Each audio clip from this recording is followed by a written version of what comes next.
The Prime Minister and the Minister of Indigenous Services promised to eliminate clean drinking water advisories on reserves by March of 2021. They failed, and it's First Nations that are paying the price. The government has blamed COVID, they've blamed climate change, they've blamed everyone but themselves. This type of dishonest and cynical politics helps no one, and it certainly doesn't eliminate boiled water advisories. The Auditor General report that we're discussing here today has been clear on the reasons for this failure. And I want to highlight particularly the way they point to the lack of funding to retaining staff and a regulatory regime that still wasn't in place 15 years after it was recommended. Quite simply, this is another example of this government saying the right things, but not backing them up with action. And the same kind of urgency that they give when big oil, for example, needs money for a pipeline.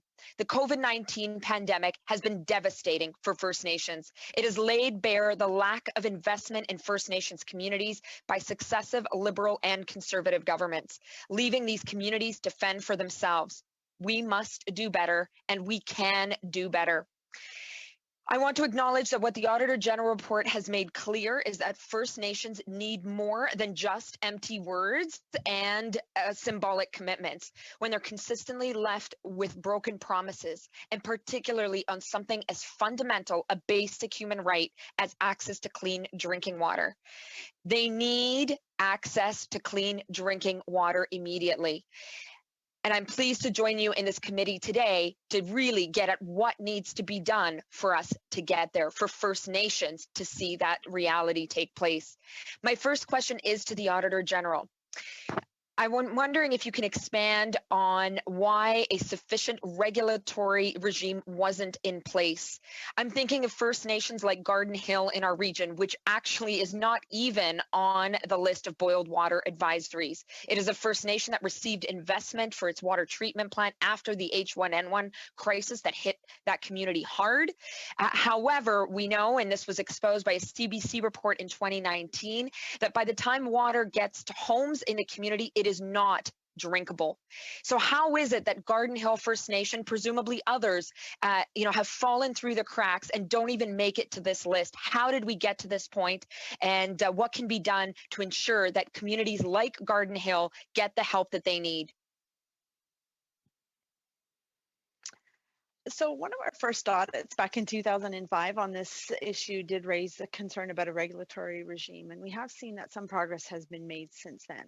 So I think I need to back up just to explain what's in a regulatory regime. Typically there's an act, which the legislation and the law, but then there are also guidelines that accompany it. And it's those guidelines that really show you how to operationalize. So what we found in this audit is that the act has been in place for a few years, but the guidelines are still not finalized.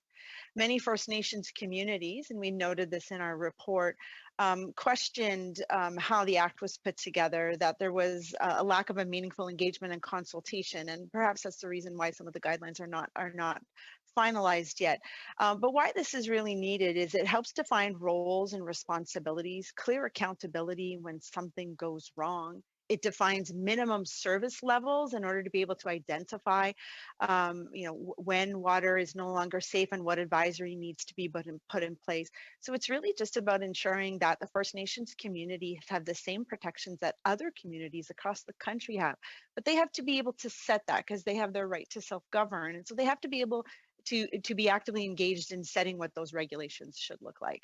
And so that is one of the key steps in addition to the funding formula that's needed in order to help advance this and lift those boil water advisories on a more long-term sustainable